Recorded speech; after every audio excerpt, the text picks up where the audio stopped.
žmonės, kurie ką tik tai gal pradeda, tai svarbiausia, pirmiausia yra išlavinti koncentraciją. Nes kai mes pradedam labai ilgą laiką medituoti, kažką labai tokios griežtos meditacijos ir be jokios koncentracijos, tada gali būti sunku, tiesiog atstumimas gali būti ir sunku išsėdėti. Gali būti, kad toks jausmas, kad kai atsisėdi labai norisi sėdėti, bet po to, kai kiekvieną kartą, kai tik pagalvoju, kad tau reikia pasėdėti meditaciją, tau tiesiog nesinori, atsiranda kažkokie kiti dalykai, kuriuos reikia daryti. Tai labai svarbu ta koncentracija, kad išvystyti koncentraciją. Ir koncentracija geriausia yra įvairių būdų, bet geriausia yra per kvėpavimą. Paprasčiausias, lengviausia per kvėpavimo stebėjimą, kvėpavimo skaičiavimą. Tai dėl to aš manau, kad kelias meditacijas ir paskirsiu kvėpavimui. Ir dar kitas dalykas dėl pačios meditacijos formos, jūs galima sėdėti bet kokią pozą, jums patogią pozą, netgi gulėti. Jeigu kažkas yra reikalas gulėti, galite sėdėti, aišku, ant kėdės, ant grindų, kaip patogu, bet galbūt vienas svarbus dalykas, kad nugarai nieko nesiremtų, nes tada kūnas kažkaip suglemba. Ir dar kitas dalykas, kuris skiriasi gal zen meditacija nuo kitų meditacijų, akis nėra užmerkiamos. Yra pusiau primerkiamos, labai švelniai, taip vos primerkiamos ir taip žiūrima priešai save. Taip liktai per rūką toks išsklaidytas vaizdas matosi, maždaug ten 50 cm arba metrą priešai save patogiu atstumu, tiesiog nukreipi švelniai ten savo tą žvilgsnį, bet nekoncentruotą į vieną tašką. Ir jeigu kai kurie žmonės, kurie bandė kitas meditacijas, tai dauguma visos meditacijos yra užmerktom akim. Ir jeigu jums tai yra patogiau, jūs galite tai daryti. Bet zen mokykloje visada pusiau primerktos akis, todėl kad manoma, net nemanoma, tiesiog iš patirties, kad jeigu akis yra užmerktos, tai lengviau minčių visokių atsiranda. O kitas dalykas, jeigu esame pavargę, tada labai lengva net nepastebėjus pradėti snausti. Bet jeigu jau, pavyzdžiui, jūs kurį laiką darėte užmerktom akim, tada yra gana sunku vėl iš naujo pradėti atmerktom. Tai yra pusiau primerktom. Tai čia tiesiog kiekvieno yra asmeninis reikalas, kaip jūs norit pabandyti, bet jeigu norit nuo užmerktų akių pereiti prie pusiau primerktų, jūs galite, bet jums teks įdėti pastangų, bet nesigailėsite. Po to, kai jau įprasite, tai pamatysite, kad visai gerai. Bet čia jūsų kiekvieno asmeninis pasirinkimas. Ir dabar, kadangi jau tiek laiko praėjo, manau, kad kol kas svarbiausi dalykai yra tokie ir daugiau detalių dar galėsime pakalbėti tiek, kiek reikės po šitos meditacijos. O patį laiką mes planavome, kad bus maždaug 1,5 valandos. Nuo įvado meditacija, tada teksto skaitimas ir ten klausimai ar kažkokie pasidalinimai, tai išeitų iki 10:30 Lietuvos laikų. Tai šiandien tada pradėsime, atsisėskime patogiai.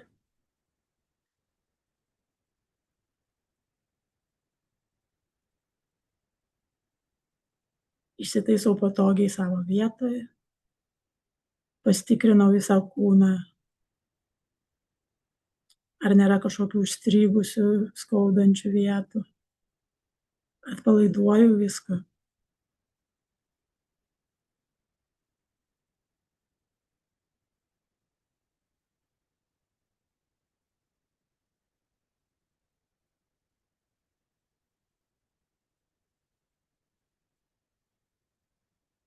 Kūnas atsipalaidavęs, bet tuo pačiu budrus.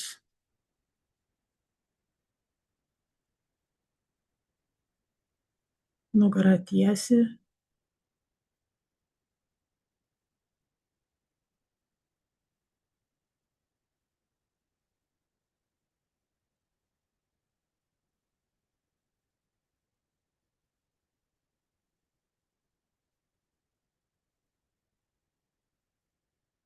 Įsivaizduoju, kad prie viršugalvio yra pririštas siūlas iki lubų ir taip atrandu savo patogią, bet tiesią pozą.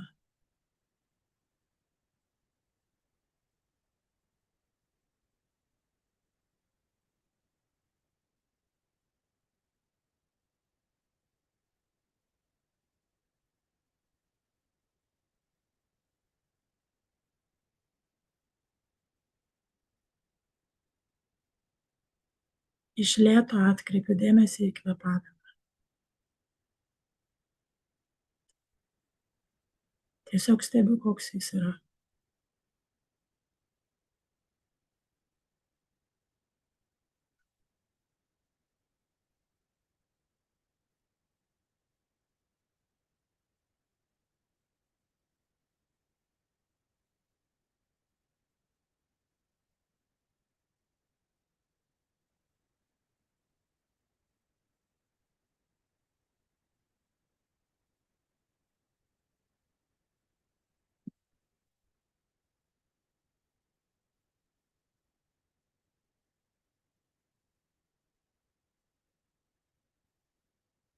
Kvėpavimas gali būti patogus, nepatogus, gal kažkur stringa.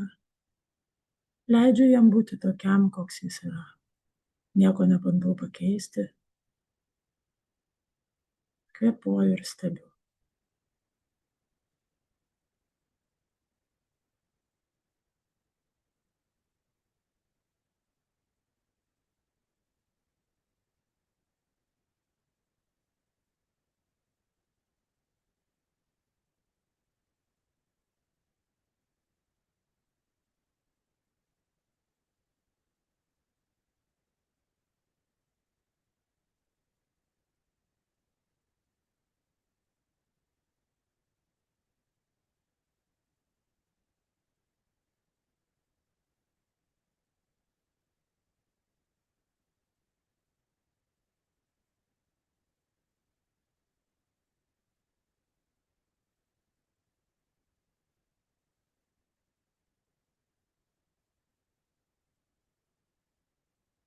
Gali atsirasti įvairios mintis, pojūčiai, jausmai. Tai yra normalu. Nieko su jais nedarau. Tiesiog pastebiu ir vėl grįžtu į savo kvėpavimą.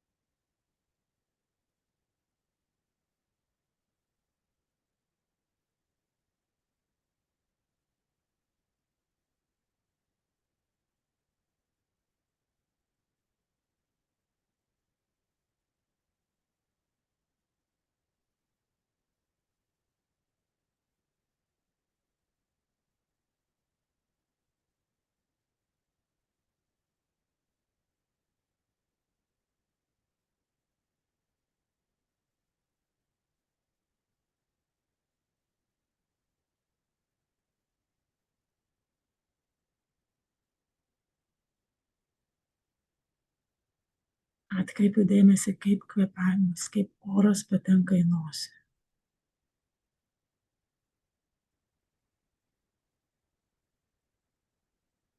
Stebiu kiekvieną jausmą nosyje, orui patenkant į nosį.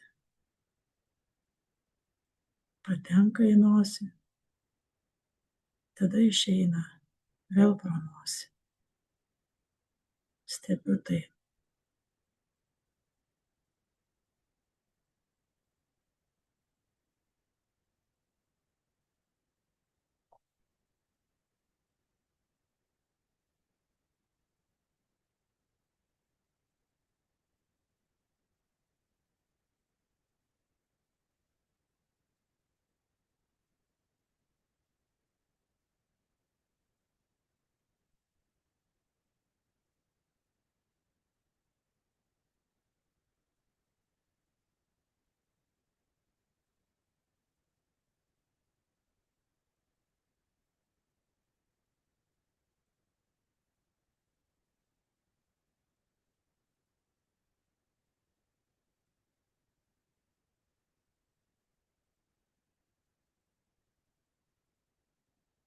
Visas dėmesys nosyje, kaip oras keliauja ir iškeliauja per nosį.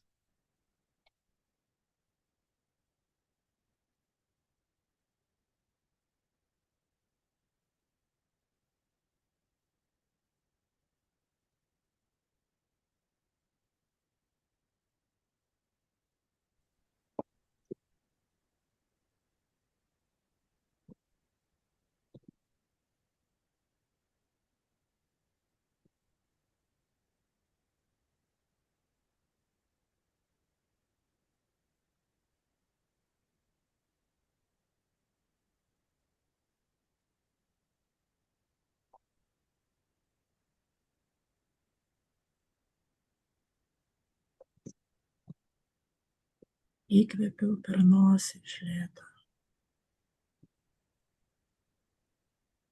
ir vėl iš lėto iškvėpiau. Dabar nieko nėra kito daugiau svarbaus.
Kad ir kas beiškiltų, viduje ar išorėje, tiesiog vėl grįžtu į kvėpavimo stebėjimą.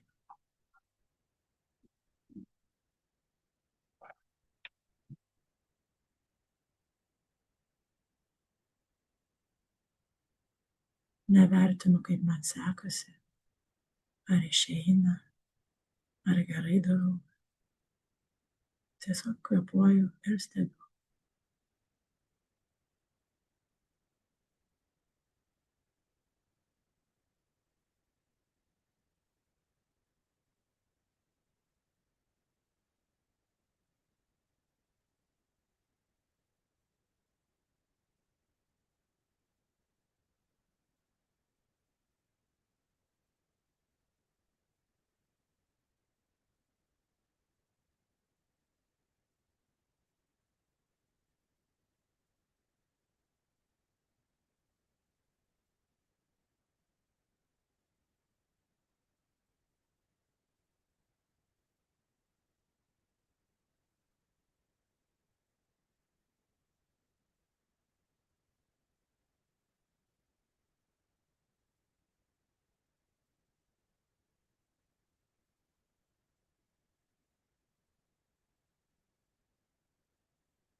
Iš lėto nusileidžiu savo dėmesiu į pilvą, į apatinę pilvo dalį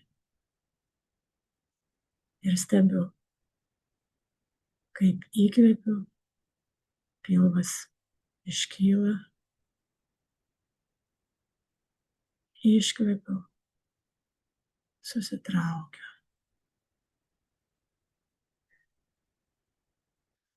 Nieko nedarau per prievartą.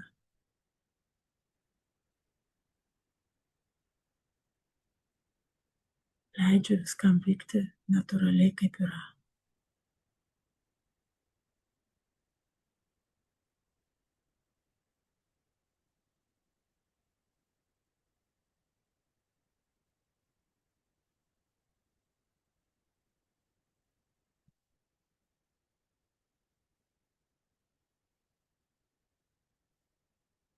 Visas dėmesys pilve. Įkvepiu, pilvas iškyla, iškvepiu, susitraukiu.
Jeigu atsiranda mintis,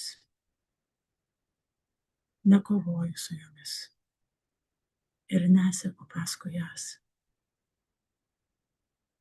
Pastebiu, kad mintis atsirado ir vėl grįžtu į kvėpavimo stebėjimą.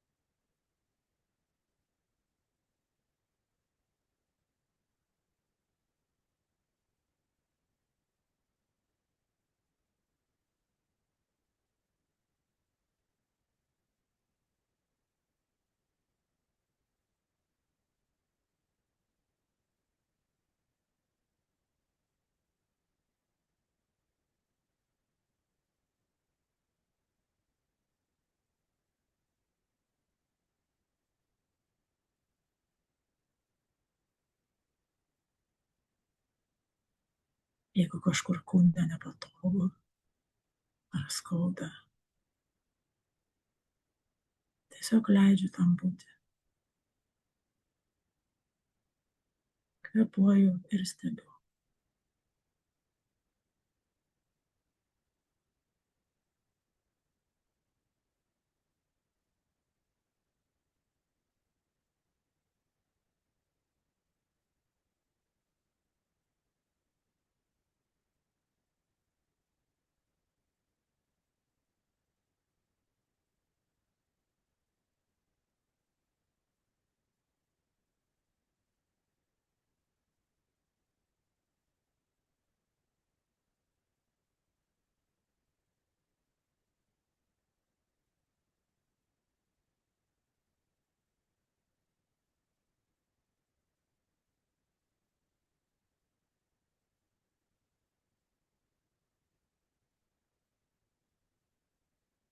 Įkvepiant pilvas iškyla,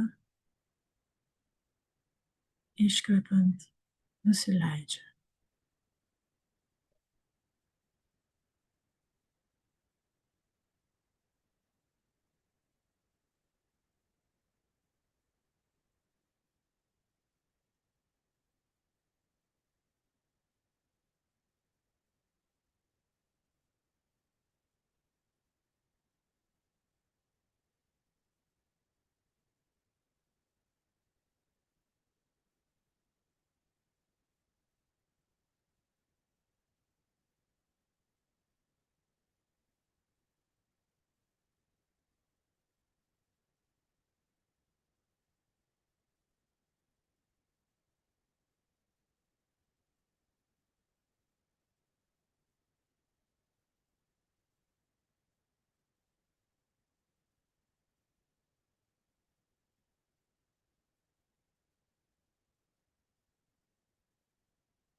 Dabar vienu metu imu stebėti ir nosį, ir pilvą.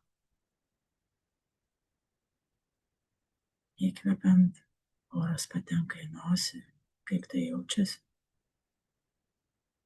Ir tuo pačiu metu pilvas iškyla. Iškvepiant, pilvas susitraukia ir išeina oras pro nosį.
Įkvepiu ir galiu pajusti, kaip oras patenka į kiekvieną kūno ląstelę.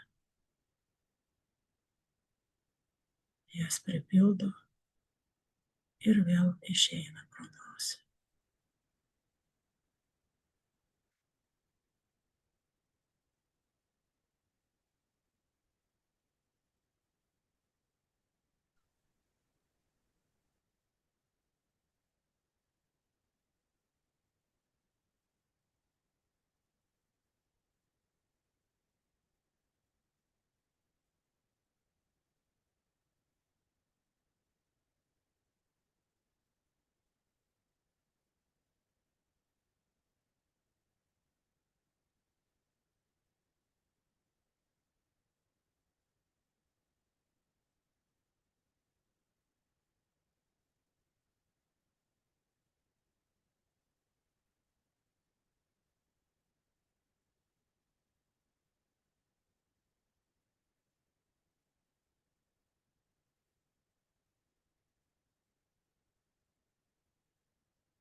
Jei atrodo, kad kažkas neišeina,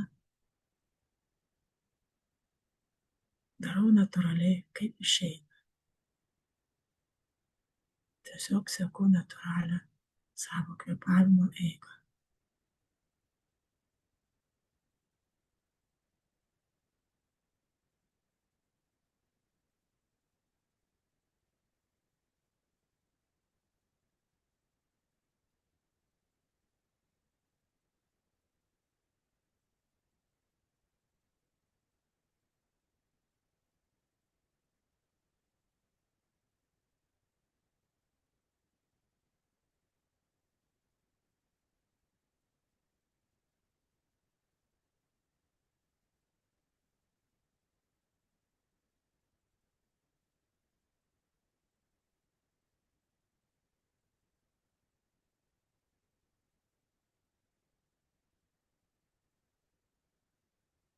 Galiu pajusti, kaip kvėpavimas tampa gilesnis ir gilesnis.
Iš lėto iškvėpimas tampa ilgesnis už įkvėpimą,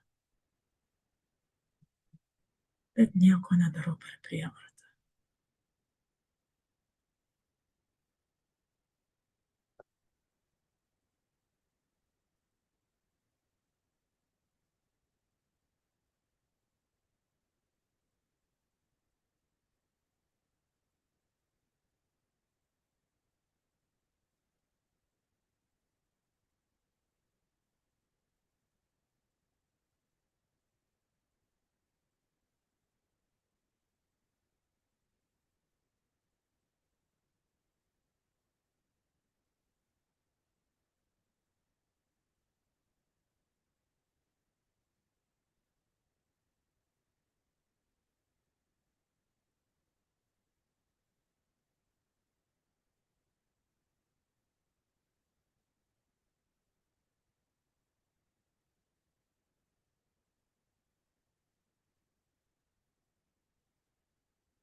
Neįsikimbu į jokią mintį, pojūtį ar emociją.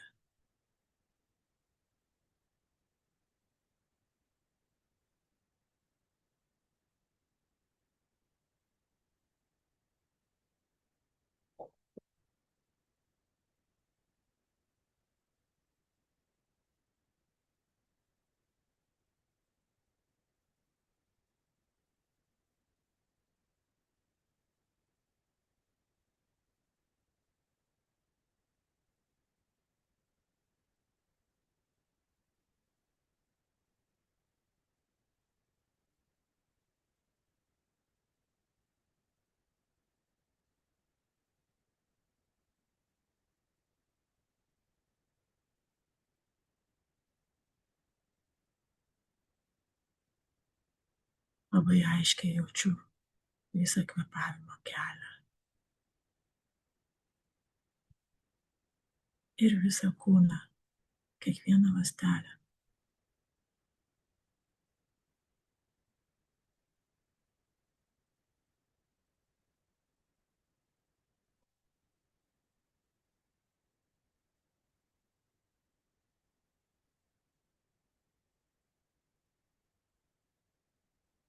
Iš lėto atsimerkiu, galiu pajudinti kūną, jeigu norisi. Ir meditaciją baigsim.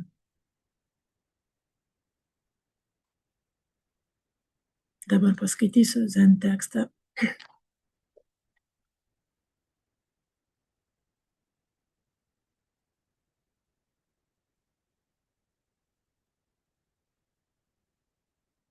Mauhesim džido popsanim, inkos kalba. Neseniai išgirdau istoriją apie du vilkus. Joje senelis mokė anūkus apie gyvenimą. Jis jiems pasakė: mano viduje vyksta kova. Tai nuožmi kova tarp dviejų vilkų. Vienas vilkas įkūnija baimę, pyktį, pavydą, liūdesį, apgailestavimą, godumą, puikybę, neapykantą ir melą. Kitas vilkas įkūnija džiaugsmą, ramybę, meilę, viltį, nuolankumą, gerumą, draugystę, dosnumą, tikėjimą ir tiesą. Šie vilkai nuolat kovoja tarpusavyje. Mano anūkai, tokia pati kova vyksta ir jūsų viduje. Ir ne tik jūsų, bet ir kiekvieno žmogaus viduje. Vaikai akimirką susimąstė. Tada vienas iš jų paklausė senelio: o kuris vilkas laimės šią kovą? Senelis atsakė: laimės tas, kurį maitinsi. Taigi, kurį vilką mes pasirenkame maitinti? Ar matote, kad turime pasirinkimą? Jei įsikibsime į savo pyktį, kaip galėsime jį paleisti ir vietoj jo pamaitinti gerumo bei supratimo vilką? Vienintelis būdas protingai pasirinkti – tai grįžti į būseną esančią dar iki pykčio ir gerumo. Mūsų zen mokykloje šią būseną vadiname iki mąstymo. Tada mes grįžtame į šios akimirkos protą. Prisiminkite, kad tik nuo jūsų priklauso, kurį vilką maitinsite. Kai kiekvieną akimirką esate visiškai budrus, šie du priešingi vilkai išnyksta. Kai ką nors darome 100%, priešybės išnyksta. Tuomet tampa aiški mūsų teisinga situacija, teisingi santykiai ir teisingas veiksmas. Ir tada mes galime iš tikrųjų padėti šiam pasauliui. Ačiū. Ačiū už praktiką kartu. Dabar, jeigu norite, kas nors, gal dabar ir nelabai norisi iš tikrųjų kalbėti, bet jeigu norisi ką nors paklausti ar pasidalinti kažkuo, galite tai padaryti.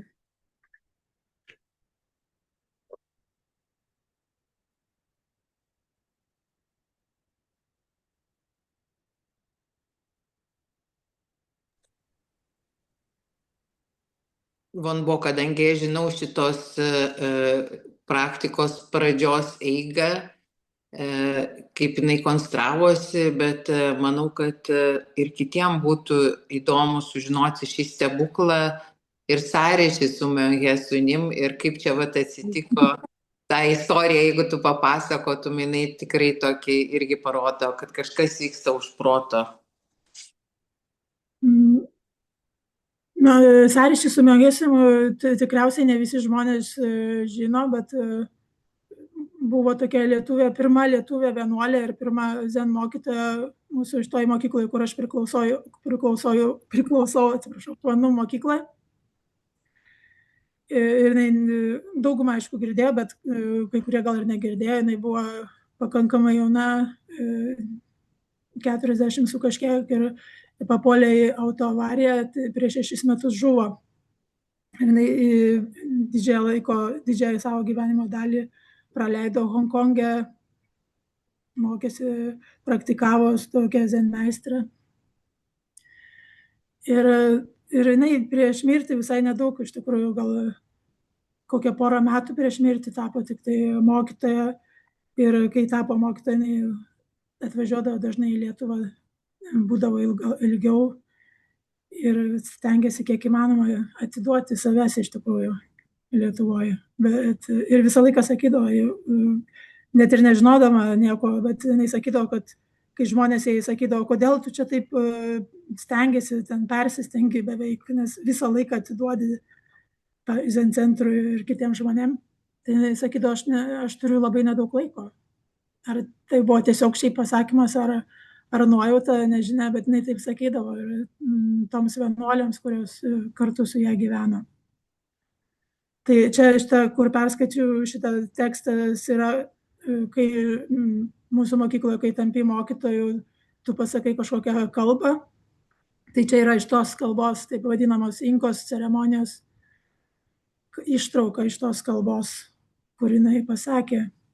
O aš ją pasirinkau būtent šiandien skaityti šitą tekstą, todėl kad praeitą sekmadienį buvo ceremonija Honkonge, nors ir, aišku, dalyvavau nuotoliniu būdu. 6 metų, kaip ta ceremonija po jos išėjimo 6 metai. Tai dėl to manau, kad visai toks sutapimas, kad mes taip pat pradedam šitas meditacijas ir man asmeniškai, ir manau gal ir žmonėms, kurie ją pažinojo artimiau. Tai yra toks ir net patvirtinimas ir palaiminimas netgi toks savotiškas. Ir toks labai geras sutapimas šiaip iš viso. Tai dar ir kitas sutapimas apie 108 ir tavo praktiką dabartinę. Gerai, kad tu Vita viską žinai, tai taip primeni.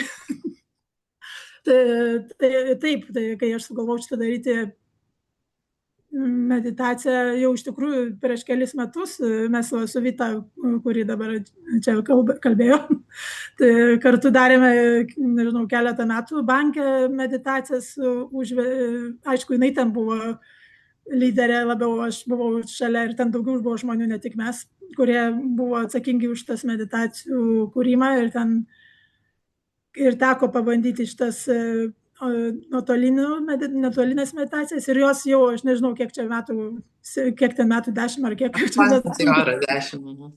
Iki šiol vyksta ir patys tie žmonės, kurie banko žmonės, ir jie jau patys veda tas meditacijas kiekvieną dieną išskyrus savaitgaliais. Tai kai aš pradėjau, tai mes darėm keletą metų, kol jos įsivažiavo ir jau tuo metu man buvo tokia idėja, kad kokia geras būdas, net ir esant toli, vis tiek gali praktikuoti, nes iš pradžių atrodė, kad gal čia nelabai išeis taip pat, kaip sėdi, pavyzdžiui, salėje, gal nebus toks pats jausmas, bet, ar jausmas, ar tiesiog praktika nebus gal tokia pati. Bet pabandžius man pasirodė, kad visai jokio nėra iš tikrųjų skirtumo, vis tiek jaučiasi ta energija. Yra skirtumas ar kartu ar vienas, tas viso yra skirtumas kažkaip tai ir netgi kartu, bet nuotoliniu būdu tu jauti žmonių energiją kažkokiu tai būdu, tave sustiprina. Tai ir tada tas buvo ilgą laiką kalbėjo tą mintis, kad būtų gerai padaryti ir jau už banko ribų kažkokią tai meditaciją, bet kažkaip tiesiog buvo mintis, bet jinai nekaip nesimaterializavo. Ir dabar neseniai prieš 8 mėnesius aš pradėjau čia šventykloje Korėjoje, kur aš gyvenu. Pradėjau 1000 dienų giedojimo praktiką. Ir vienu metu tiesiog tas sustiprėjo, kad reikia kažkaip daryti gal daugiau tos kartu kažko tą, kur turėjau minti, kad daryti meditaciją, kad dabar kažkaip norisi daryti labiau, kai taip toks atėjo stiprus jausmas. Ir tada žiūrėjau datas, ten kartu dar kažkaip su Vita žiūrėjom ir pažiūrėjom, kad kaip tik bus ten sekmadienį Mionhesim ceremonija, tai neišeina, anksčiau geriau tada nedaryti, nes negalėsiu sekmadienį reiks praleisti, tada vienintelė data išeina, kad sekantį sekmadienį pradėti daryti. Ir gerai, nustatėm tą datą ir tada aš galvoju, ir nekaip mes negalėjom sugalvoti iš tikrųjų pavadinimą tom meditacijom. Toks buvo visokių pavadinimų, bet kažkaip tai iki galo nelipo. Ir tada, aišku, ten vieną dieną per giesmes, man ten tiesiog šovė mintis 108 meditacijos. Ir iš karto prilipo ir pagalvojau, geras pavadinimas, tik reikia pažiūrėti, kada jos pasibaigtų. Jeigu mes pradedam tą sekantį savaitgalį po Mionhesim ceremonijos, tada jos pasibaigtų. Ir paskaičiavus, tiesiog buvo taip netikėta, kad jos pasibaigė būtent tą dieną, kai aš baigiu 1000 dienų praktiką. tą pačią dieną, tai irgi sekmadienis, aš net nežinau, kad tai yra sekmadienis iš tikrųjų. Ir, nu, jo, tai toks buvo sutapimas, kad įsižiojau, tiesiog įsižiojau, nežinau, ką čia dar gali pasakyti. Tai va, man atrodo, aš pasakiau jau visus tos sutapimus ir kaip čia viskas atsirado. Ir tikrai labai džiugu, kad tiek daug žmonių, iš tikrųjų, 62 žmonės dabar, pavyzdžiui, aš net nesitikėjau tikrai tiek daug žmonių ir tikiuosi, kad nebus vienas kartas. Tikiuosi, kad bus daugiau jūsų kartų. Aš čia būsiu 108 dienas. Jau dabar be išimties būsiu 108 dienas, nes čia pasidarė mano 1000 dienų praktikos dalis. Ir jūs būtų džiugu, jeigu prisijungtumėt tiek, kiek galėsite. Ir tiesiog noriu pasakyti, jeigu žmonės, kurie nelabai dar turi tą įprotį praktikuoti, medituoti, tai neužbaikite tos meditacijos, kad šiandien padarėt meditaciją ir tada ir labai gal patiko ir viskas gerai ir tada kitą sekmadienį vėl darysiu. Tai geriau pabandyti kiekvieną dieną, kiek išeina bent 20-30 minučių, bet jeigu iš pradžių neišeina, bent 10 minučių. Bet kiekvieną dieną. Ir tada šitos meditacijos turės prasmę iš tikrųjų. Jeigu tik tai vieną kartą į savaitę, geriau negu nieko.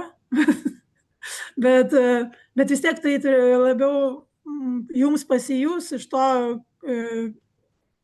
ne tai, kad nauda, bet kažkoks, kas lieka iš to, labiau pasijus, jeigu tai bus tęstinumas.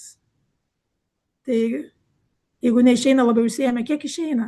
Nors mums protas visą laiką sako, kad mes neturim labai laiko, bet iš tikrųjų turim. Turim to laiko. Nesvarbu, kaip užimti, tiesiog kas mums yra svarbu. Kas yra svarbu, tada atsiranda tam laiko. Ir buvo per tą laiką, kol tu pasakoji tokius įdomius sutapimus, atsirado jau vienas kitas komentaras, kviečiu ir toliau rašyti arba tiesiogiai balsu klausti, jeigu galite įsimutinus. Ir vienas toks įdomus pastebėjimas yra, kad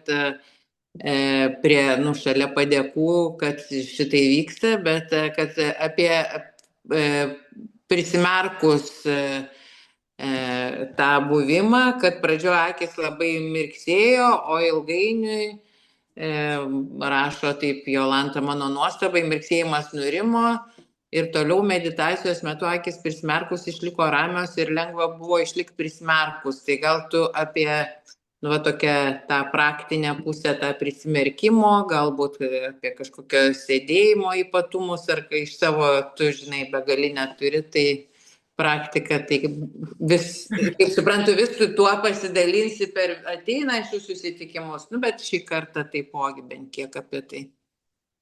Tai tas yra, daug žmonių nustemba, jeigu, pavyzdžiui, praktikavo kitas tradicijas, nes kiek žinau, dauguma visgi tradicijų užmerkia akis ir mindfulness irgi turbūt šių laikų vakarietiška praktika. Tai užmerkia ir nėra čia iš tikrųjų nieko blogo, čia jau nereiškia, kad jau čia blogai, ne, nieko čia nėra blogo, bet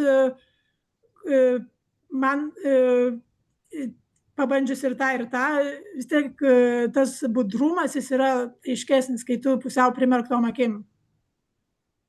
Ir netgi vis tiek tu matai tą vaizdą, labai švelnų tokį vaizdą prieš save matai, ir netgi pagal tai tu gali pasitikrinti, kaip žinoti, ar tu paskendęs mintyse, ar tu dar sėdi aišku protu. Nes jeigu tu paskesti mintyse, jau tu nieko priešais nematai, jau tu kažką matai tenai kažkokias svajonės, gali labai nukeliauti toli ir pamatyti daug dalykų.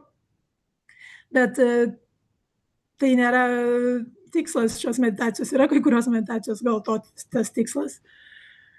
Tai tas budrumas, tai tiesiog ir visos zen mokyklos to moko. Nėra zen tradicijos, kuris sakytų, kad užmerkti akis. Visos zen mokyklos akis pusiau primerktos. Tai čia yra budrumas ir kad neužmigt. Tai tiesiog padeda meditacijai. Bet sakau, kad gali būti labai nenatūralu, ypač jeigu žmonės ilgą laiką darė užmerktom akim, tai gali reikti pastangų, bet netgi kaip pasidalino, kad iš pradžių buvo sudėtinga, bet netgi per pirmą kartą jau iš karto išėjo. Tiesiog reikia pralaukti tą momentą, kai tos akys labai ten iš pradžių mirksi, nes neįprasta jums būti toj pozai.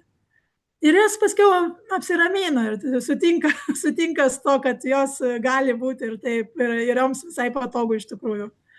Ir mums, nežinau, ar čia tiesa, bet mums ten vienuolyne net sakydavo, kad čia iš tikrųjų net labai gera yra, labai sveika akims. Bet šito nepatikrintas faktas. Na, labai tikrai įdomu, nes kaip matavimo, netgi, aš kai tokia pragmatiška esu, tai kaip matavimo vienetas budrumo negali būti netgi toks. Na ir ką, ir dar yra kitas praktinis klausimas, taip pat šalia gerų žodžių ir padėkų, kad kiek pergyvenu, kad neišeina ramiai išsėdėti, suskausta nugarą, tada norisi atsiremti arba pajudėti. Ir klausimas, ar geriau tada iš karto pradėti meditaciją atsirėmus, kad nejudėti, ar nieko tokio sujudėti? Sujudėti tai nieko tokio. Jeigu praeina, su stuburo skausmu yra sudėtingas dalykas, iš tikrųjų. Sudėtingiau su stuburo skausmu negu su kojom, nes yra įvairių tų stuburo skausmų ir kai kurie iš tikrųjų niekas, jokia poza nepadeda, kad jo nebūtų. Bet judėti nėra problema. Pas mus, mūsų šitoj tradicijoje, tai galima judėti kiek. Ir ypač, jei jūs dabar sėdit, dauguma jūsų sėdi po vieną, tai tiesiog galite judėti, bet ne, kad aišku, ten ne ištisai judėti, bet tai nėra, kad tu sustingsti visiškai. Tu gali judėti, tu gali pakeisti kojų pozą ir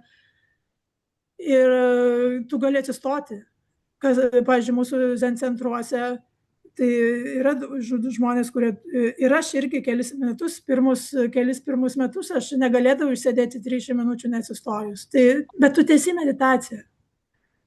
Tu sėdi, pratęs skaudėti kojas, jau nebegali, atsistoji ir tiesiog atsistoji va taip už savo tos pagalvėlės ir stovi toliau, tęsi kvėpavimą, visiškai niekas nepasikeičia. Tai su nugara irgi galima, su nugara yra vienas dalykas, kad taip mes, kai atsisėdam taip į priekį, truputį iš savo to centro 3 pirštai žemiau bambos, iš tos vietos, taip kelis kartus galim į priekį taip pasilankščius, nugara atranda savo patogiausią pozą. Neįtempta, bet ir nesuglebus.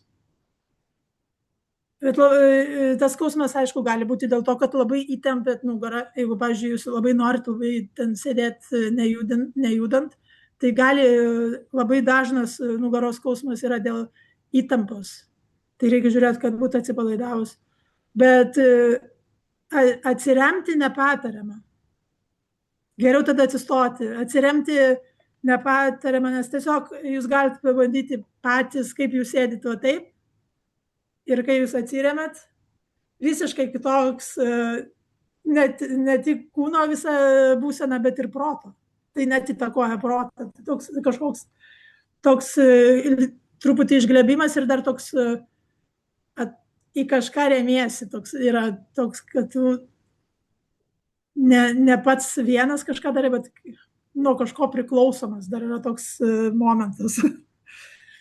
Tai atsiremti meditacijų niekada nepatariama. Tai geriau tada atsigult. Jeigu iš tikrųjų yra skausmai, tada geriau atsigult. Arba atsistot. Tai dar prie kūno padėties ir klausia ir apie rankų padėtį ir dar pridėsiu, tai būnagi ir vaikščiojimo meditacija ir kitaip, tai vat klausimas apie rankų padėtį ir dar paskui pakomentuoti tada, kad ir galima ir gulint, kaip sakai, tai čia tas, koks tas santykis su atsirėmimu, kokie griežtas dalykas meditacijoje yra būtinai turėti kažkokią tai kūno konkrečią padėtį. Iš tikrųjų pas mus sakoma, kad nesvarbu, ką daro tavo kūnas, svarbu, ką daro tavo protas. Tai čia tuo viskas pasakyta, kad poza galų gale iš tikrųjų nėra svarbu. Bet pradžioje yra truputį svarbu, todėl kad ta poza, kurią mes, pavyzdžiui, sėdim ten centruose ant žemės ir tai ta poza yra lengviausia eiti tą aišku protą, bet lygiai taip pat ant kėdės ir visur tai tą patį galima padaryti. Bet po to jau, kai tu ilgiau praktikuoji, idealiai ir taip ir dažniausiai ir vyksta, kad ta meditacija persikelia į visas tavo gyvenimo sritis.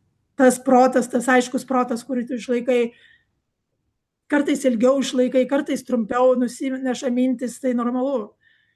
Bet bent truputį pajunti tą aiškaus proto, visiškai aiškaus šios akimirkos proto, tai tada meditacijos metu tu jį pajunti ir tada po truputį jisai didėja, plečiasi ir natūraliai, netgi be didelių pastangų, jisai įeina į kiekvieną tavo gyvenimo, kaip pasakyti, dalį. Tai tu tiesiog tu išlaikai tą protą, kad ir ką tu bedarytum. tą patį protą, kur ir meditacijoje, tą aišku protą. Tai ir turėtų būti toks tęstinumas. Tai Jeigu yra, kad, nes pradžioj būna taip, kad darau meditaciją, jaučiuosi ten super aiškus protas, viskas taip aišku, atrodo, wow. Bet po to jau baigėsi meditacija ir ten užtenka kam nors pasakyti žodį blogesnį ir jau viskas sukyla. Tai čia su tokiais dalykais galima labai lengvai pasitikrinti. Bet natūraliai, šiaip po kurio laiko praktikuojant tą formalią meditaciją, paskui pereina tas į viską, ką darau. Ir tada jau tikrai nebesvarbu. Tada jau nebesvarbu, ar ten karvę melži, ar bulves parduodi, ar, nežinau, dainuoji, ar mokai mokykloje, bet ką, nes visiškai nėra skirtumo. Ir kitas dalykas, apie rankų, taip, rankų dabar buvo, apie rankų padėtį, tai jo buvo klausimas, apie kokią rankų padėtį sėdint geriausia būtų, nu tiesiog kaip pasiūlymas. Taip, čia irgi yra zen stilius, turi savo tam tikras formas, kurių laikosi, nes tai irgi yra per amžius išglūdinta. Pats geriausias būdas, kaip išsėdėti ilgai, be įtampos, susikoncentruoti. Tai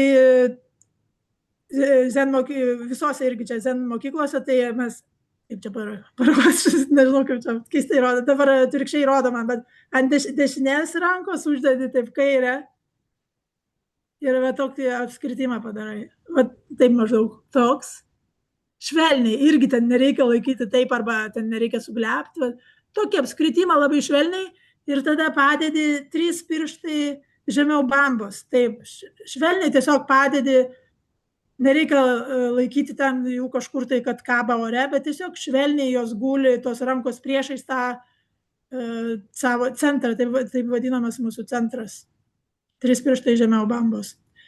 Ir yra tos meditacijos, kaip visai klausdavo žmonės iš tikrųjų mūsų to zen meistro, nes yra daug meditacijų, taip ten laiko visai rankas, ir kodėl pas mus taip laiko, tai jisai aiškindavo, kad taip ten laikant kažkaip tai energija išeina, o taip laikant tada energija susikoncentruoja. Bet čia tokios detalės, kur nebūtina mums žinoti. Galim žinoti, bet galim tikėti, netikėti, čia nėra svarbu. Ir galų gale tas rankas irgi, jeigu jums niekaip neišeina ten taip laikyti, bet čia irgi tas pats, kas su akim.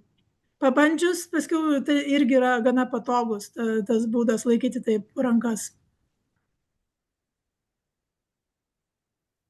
Dar yra klausimas, ar labai svarbu kasdienės meditacijas praktikuoti tuo pačiu laiku? Čia priklauso nuo žmogaus būdo. Kai kuriems žmonėms tai padeda. Bet kai kurie žmonės tiesiog neįmanoma jam. Be šansų, kad tuo pačiu metu čia neįmanoma. Tai reikia, šiaip tai nesvarbu. Pačiai meditacijai.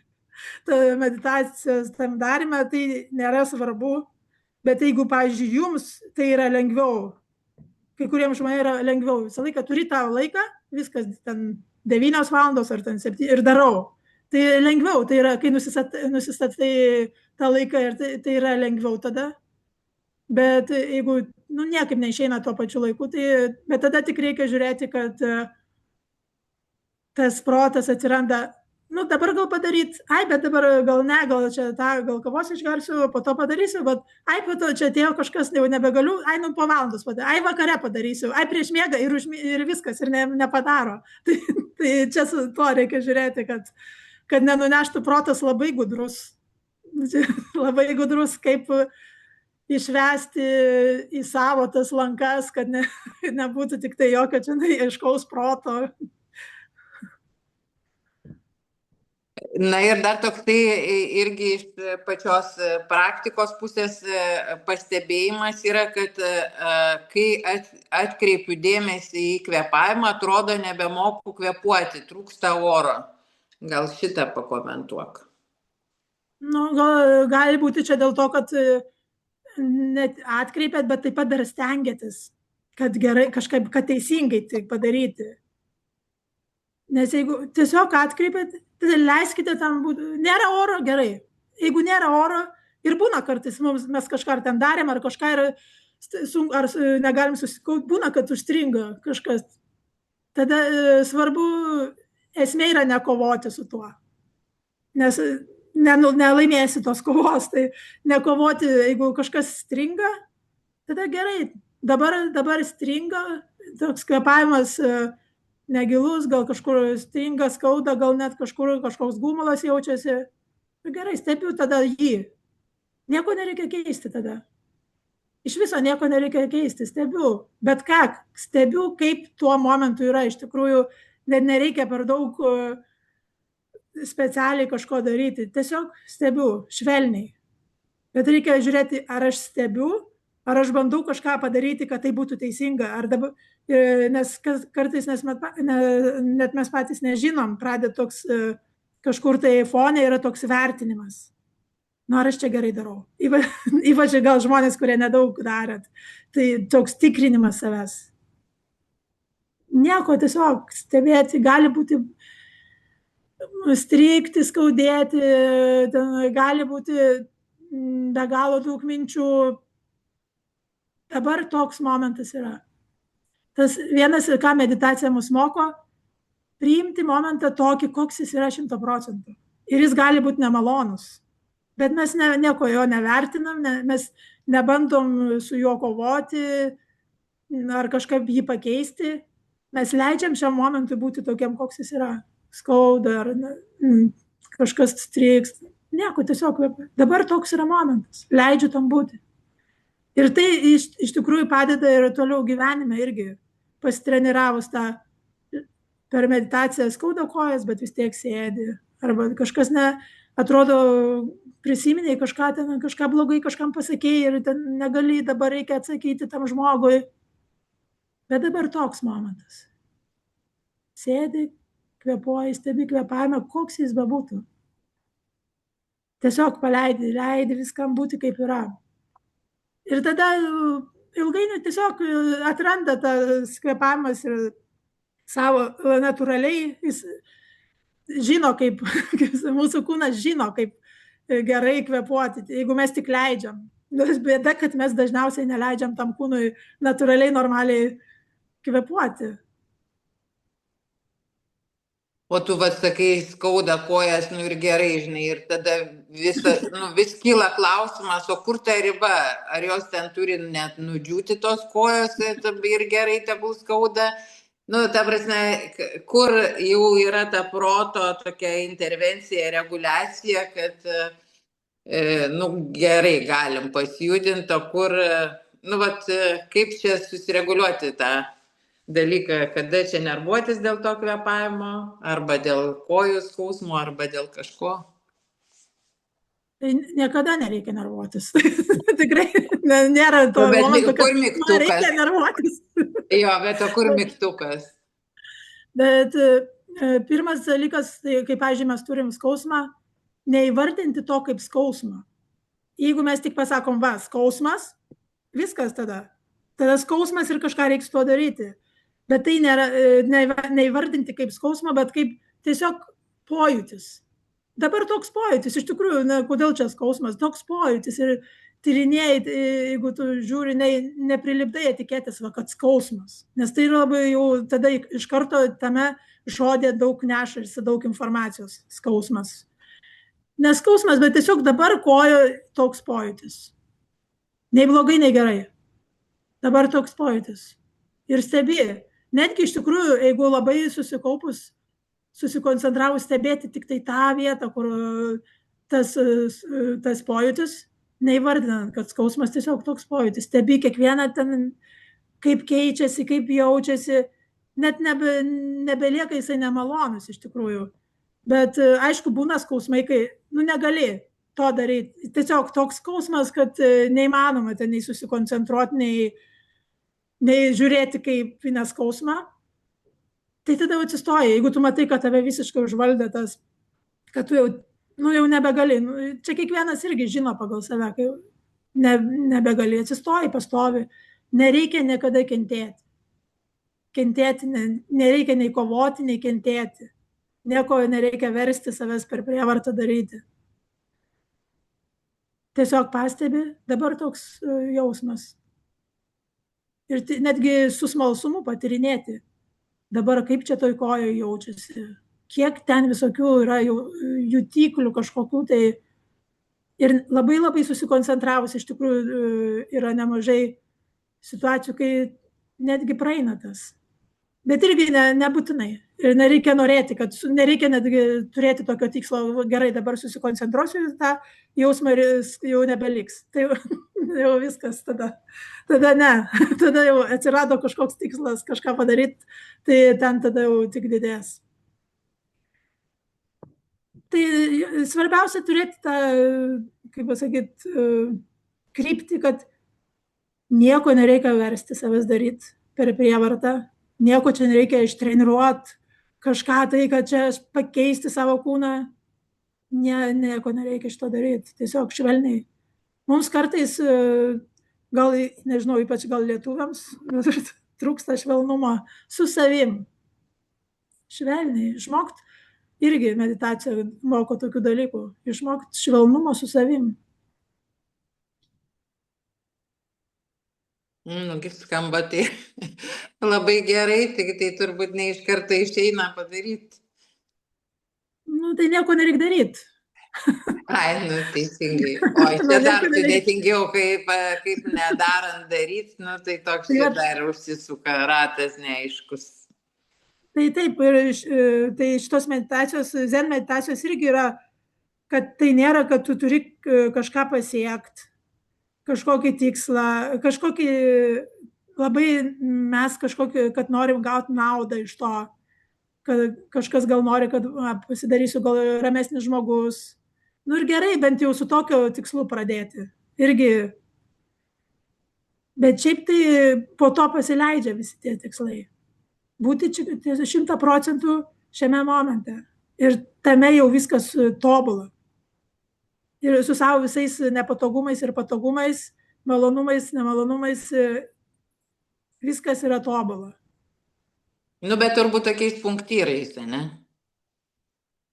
Kas punktyrais? Tas tai tobula, tai netobula. Ta prasme, kad tas leidimas savo yra, aišku, čia viskas vertinimai, čia ką beklausiu jau ir ne taip.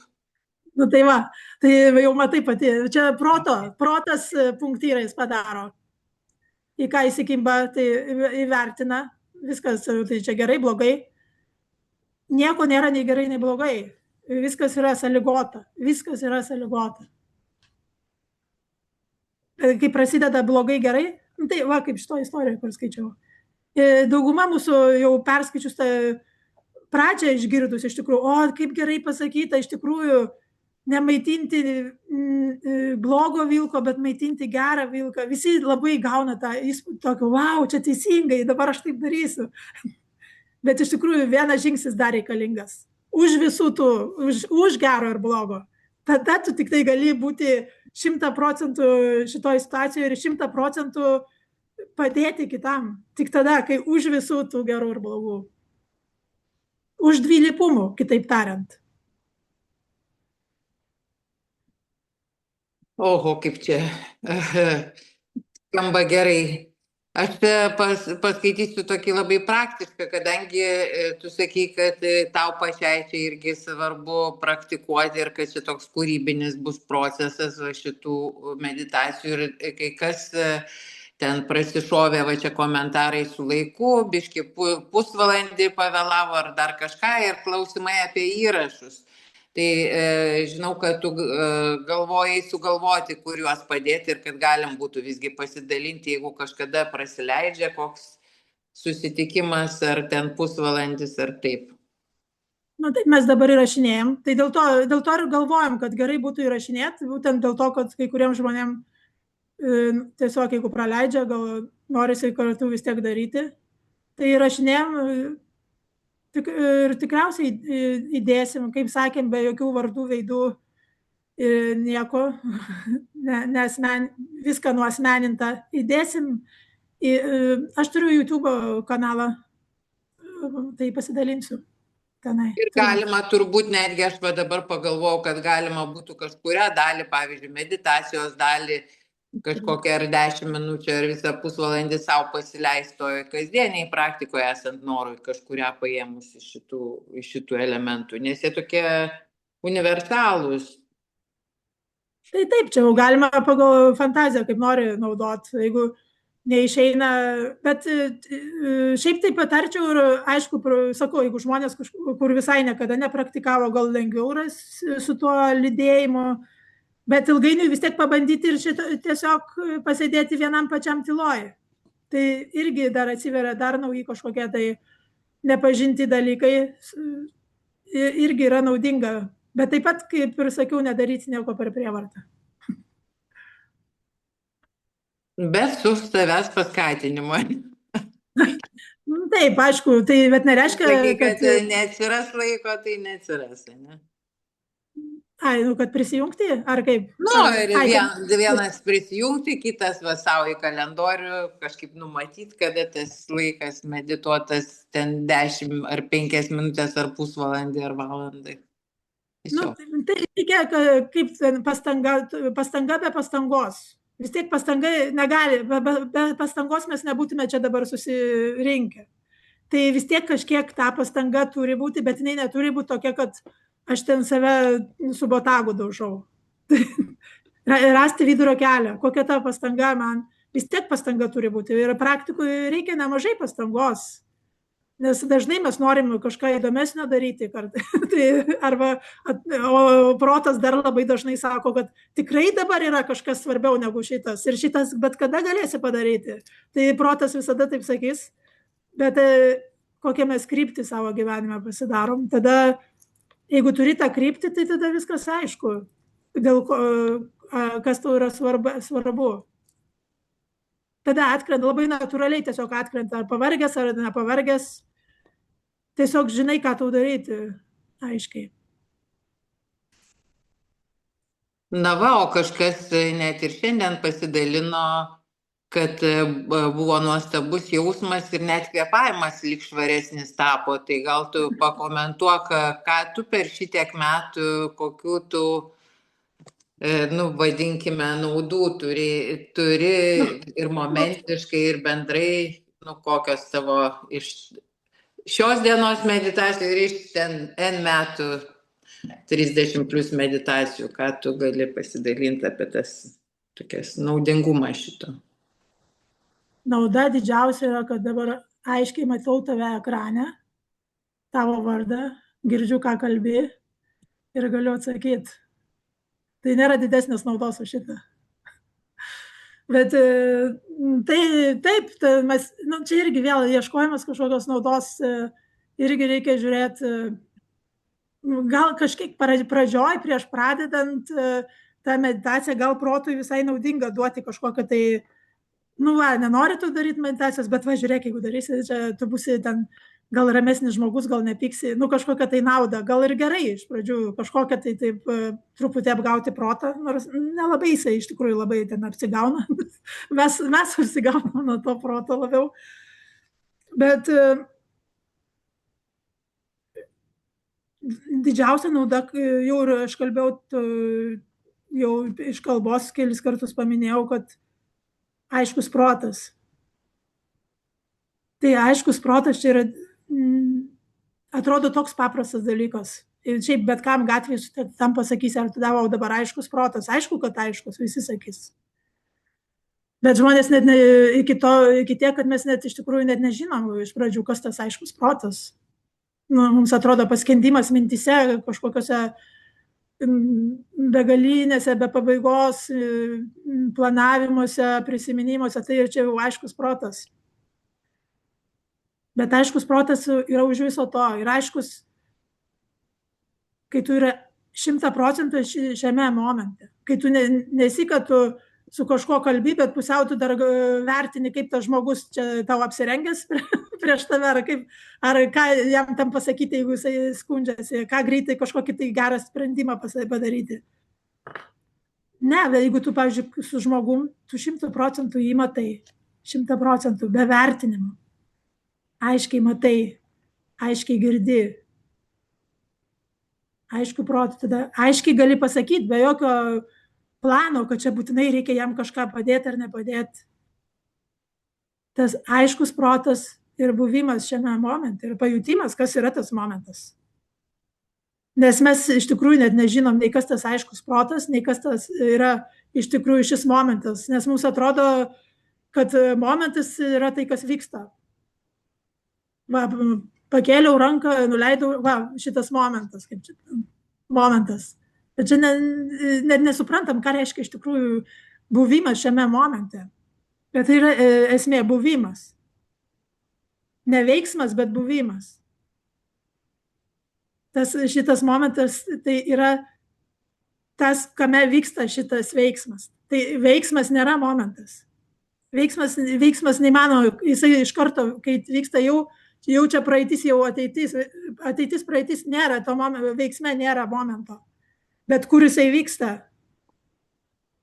Erdvėj, toj erdvėj. Ir meditacijos metu būtent tą mes galim tą momentą patirti. Ir dar labiau patirti, kad iš tikrųjų ta erdvė, tas momentas ir yra manyje.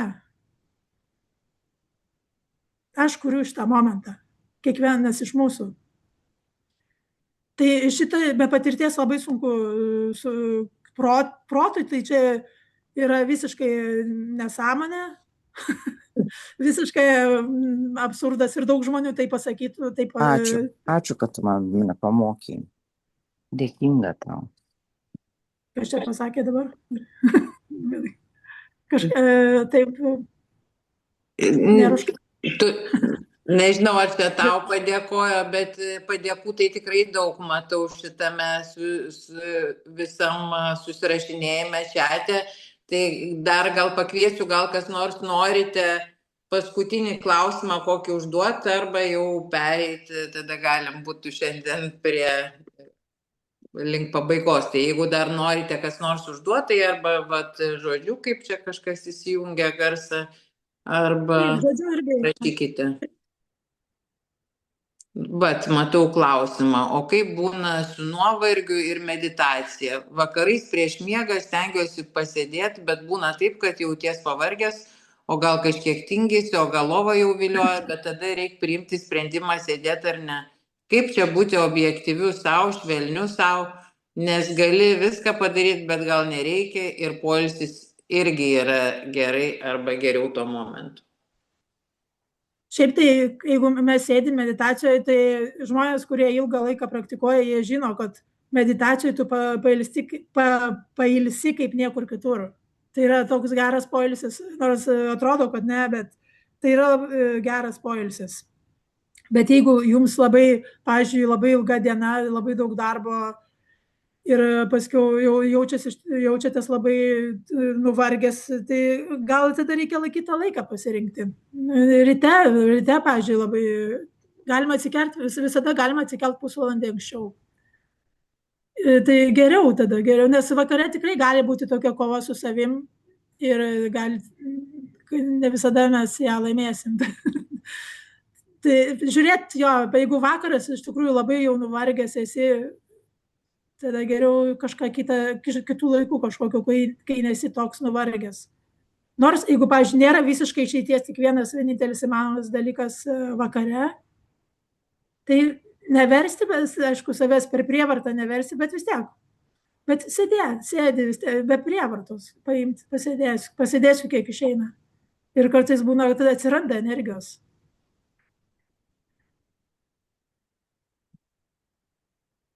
Nuostabiai skamba, tai belieka pasipraktikuoti ir gal jau tada buvo jau baiginėjasi tą numatytą 1,5 valandos, tai gal jau ir kaip nors atsisveikinti. Jeigu nėra daugiau klausimų, tai labai džiugu buvo, kad tiek daug žmonių netikėtai, labai daug žmonių ir kad net ir Vilniaus Zen centras ir Utenos grupė kartu prisijungė. Tikrai jaučiuosi, kad mes kartu meditavom, kartu praktikavom, nors taip toli atrodo, iš tikrųjų nėra visiškai jokio atstumo. Ir tikiuosi tada pasimatyti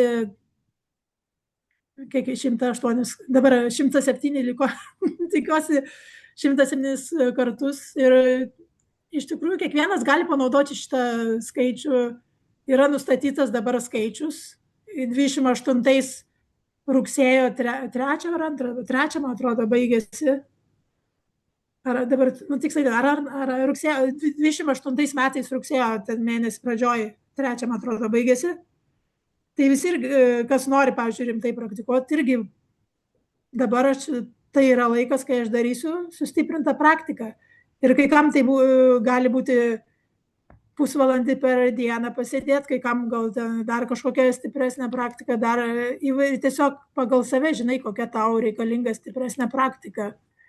Kai kam gal iš viso ne meditacijoje, tiesiog dienos eigoje tiesiog atkreipti dėmesį į kvėpavimą. Tai jau yra labai daug.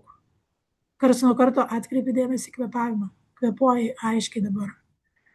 Tai pasinaudoti šiuo laikotarpiu, visi mes vienu metu darom kažkokią specialią praktiką tiek, kiek mums išeina. Ir tas laikotarpis, kadangi yra pradžia ir toks baigtinis laikotarpis, tai labai lengva sekti. Ir ne vienas, kiek daug žmonių, dabar kem 9, bet čia buvo daugiau šiam kažkiek, tai daug žmonių labai lengva. Žinai, kad sunku dabar, gal miegas ima, bet kažkas irgi daro praktiką, kažkas. Tai čia iš karto pastiprina. Ir net iš įvairiausių ir šalių yra čia prisijungusių žmonių ir miestų, ir tiek Lietuvos, tiek net kitų kontinentų, kaip pavyzdžiui, kad ir tu. Tai Vonvo, žinok, čia yra labai daug tau padėkų, gražių ir su įvairiausiais gražiais komentarais, kad ir pavadinimas geras, ir istorija Magic, ir už praktiką kartu tiek tau, tiek visiems buvusiems, tai daugybė padėkų. Ir tai. Taip, ačiū visiems ir susitiksim kitą kartą. Visi laukiami, visi bet kada, ar jūs vėluojat ar nevėluojat, nesvarbu. Sėkmės visiems, geros praktikos. Iki.